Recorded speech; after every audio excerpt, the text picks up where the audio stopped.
Hey there guys, what's going on? Before I start the actual video, I just wanted to make this short little intro just to say thanks so much for 1000 subs. I never really thought I'd get up to this milestone. I do love making videos, I love making content on this channel, and I wouldn't have made this far if it wasn't for you guys. And there'll be a lot more videos coming up in the near future. So I hope you guys enjoy my analysis on Cobra Kai Season 6 Part 2. But once again, thanks to God for 1000 subscribers.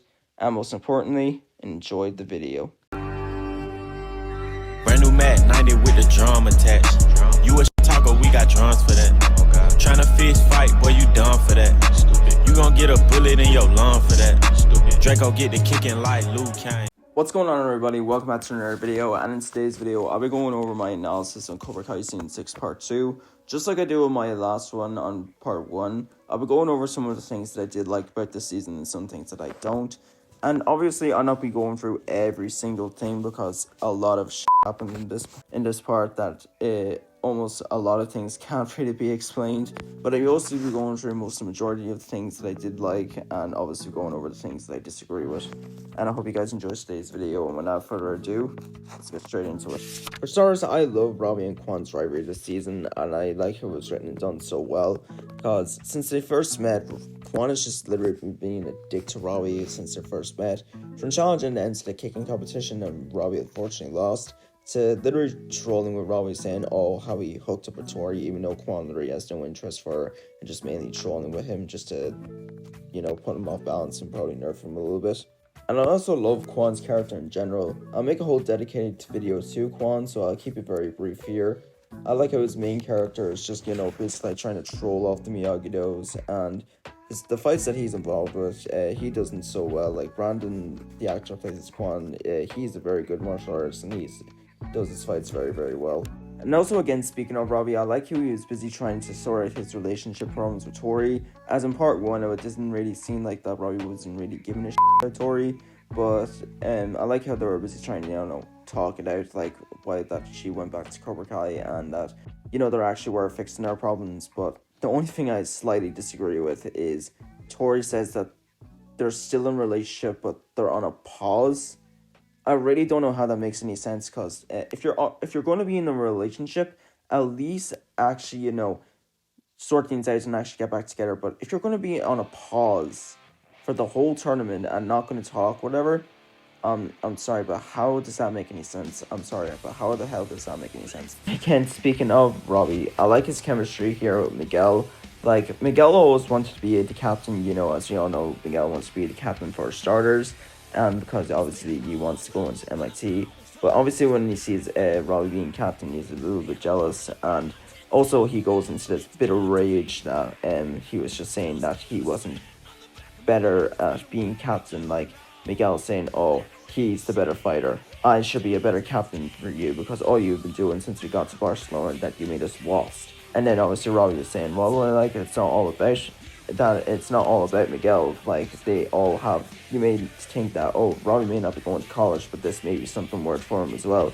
And I really like their talk on how that he was saying that, oh, I was wrong about you, Robby. You really are a natural born leader. And yeah, I just love that scene. Like, I love Robby and Miguel's chemistry in this season. Remember back in my Part 1 review when I was saying on how Part 1 literally did Kenny and Hawk so dirty in that season? But let me talk about how Part 2 literally redeemed them so well. I'll make a whole dedicated video to Kenny, but I'll make it very brief here. I like how Amanda made all her efforts to, convince Kenny to go down to Barcelona, saying, oh, that he was the fastest learner in karate that she'd ever seen, and then how good it would be to come home as champion after winning the Sekai Takai. And I like how he forgave Anthony because, he thought it was Anthony all the time, but he knew the truth, but then he got the truth revealed that it was Devin. And honestly, I like how he forgave Devin so quickly, and also I did like Kenny and Devin's chemistry in this season, and I like how they worked together when they were fighting that big huge brawl. As for Hawk, I haven't really got much to say about him, in terms of his character wise, but I did like how they didn't ruin his fighting skills like they did in Part 1, because I like to show that, oh, Hawk is a force to, Hawk is a fighter to not be messed with. Like, he actually was putting up his efforts and he wasn't like losing like in 5 seconds or some shit and wasn't getting beaten the shit of. Like he actually was showing like in past previous seasons that he actually can put up a fight and defeat his enemies, unlike, you know, him losing to like random fodder characters like Devin and Kenny. Also, I love how Devin came down to Johnny to confess that, oh, she feels a lot of regret coming down to Barcelona, and like she shouldn't have cheated on Kenny coming down to the Sekai Tekai, and she just wants to prove her skills and that she was a true badass, but she can't really compete with the other fighters and feel like she shouldn't be down there at all. And I like how Johnny gives it this warm conversation saying that, oh, he also feels a lot of regret during his times and felt like he was just pushing Devin too much to her limits. And also says to her that it was also his fault for making her do that to Kenny, that, but it's also her decision how she wants to clean and, you know, say sorry and apologize for all of it. And I also love their chemistry overall. Like, it's like Johnny talking to Devin like it's her own daughter. And as for the Iron Dragons, I thought they were pretty cool. Like, it was showing that the Iron Dragons are also a very tough dojo, and they also, you know, give Cobra Kai a hard time in terms of fighting. As for the character-wise, like, I did like Sensei Wolf. Like, I thought he was a pretty cool character, and, like, I did like his small little rivalry with Johnny. As for the other characters, Zara, I couldn't really care less for her, and I didn't really care less for her when she came down to the show. All people really care about her is because, you know, how good looking she is. As for Axel, I thought he was pretty cool. Like, he's a pretty decent fighter. He's like the Ivan Drago of Cobra Kai, but mostly he was just there to be jealous of Miguel because he tried to make a move on Sam. Speaking of Miguel, I love how we get these conversations, Johnny and Daniel saying that both of them are better than their previous senseis. Like, Johnny held Miguel back on his feet, or Daniel trying to kick Silver out of the valley, and by far, this has to be one of my favorite Miguel moments of the entire show.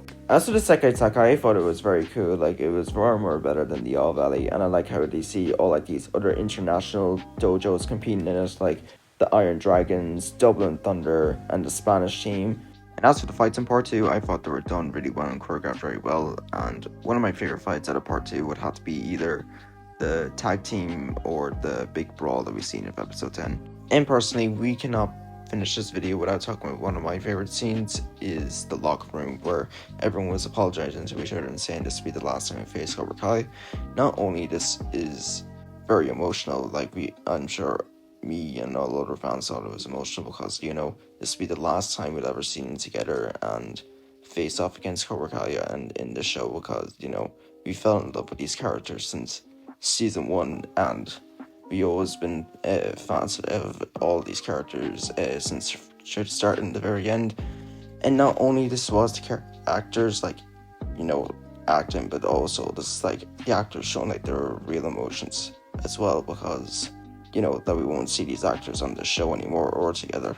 And overall, if I had to give this a solid rating, I would give part 2 a 9 out of 10.